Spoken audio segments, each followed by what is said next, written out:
Hi, I'm Holly Cave. Thank you for the opportunity to speak tonight. I don't have a lot to say, but I have a lot of questions tonight.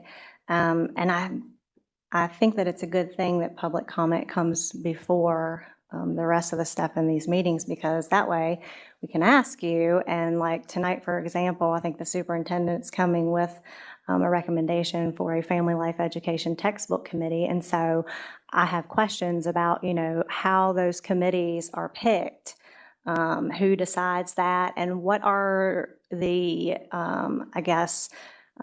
criteria that they judge these textbooks on. How do they read the whole textbook? I've noticed in the past that students were on those committees. So did those students read the textbook? Or are they assigned certain portions of it, or how does that really work? Because this one in particular with Family Life was to add some stuff in about sex trafficking, which I would advocate for 100%. I think that's something that we need to be aware of in our community. I think it's something that's here, and we think that it's elsewhere, but it's not, especially with the I-81 corridor running through our area.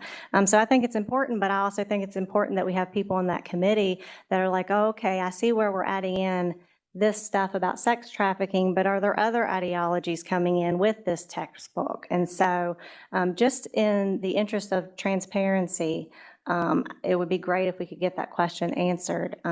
There's an action item tonight. I just wanted to point out, the last meeting, Ms. Lohr had asked about, the policy, the driver's ed policy. She said, sounds like, that we offer behind the wheel. I think it could be fixed. And there was some back and forth. And, Ms. Williams says, well, it won't be a VSBA policy. It'll go back to Rockingham County. And I don't think that there's anything wrong with that. Like, we elected you all because we trusted you to be able to write policies. And so every time there's a policy revision, what I'm seeing is, well, we're lining up with the VSBA. Well, why? Do they have the best interest of Rockingham County in mind? That would be my question. And I also noticed on the policy IIAC tonight that's up as an information item that there's a line that said it's the policy of the school board to provide channels of communication for fair procedure for citizens to follow in expressing and resolving concerns about instructional materials. And I noticed that citizens is being changed to parents and guardians. And while I think it's really important to recognize parents, a lot of parents in our community are terrified to say anything when things are being done wrong to their children, okay, because they get picked on by students, and unfortunately it comes from some of the administration.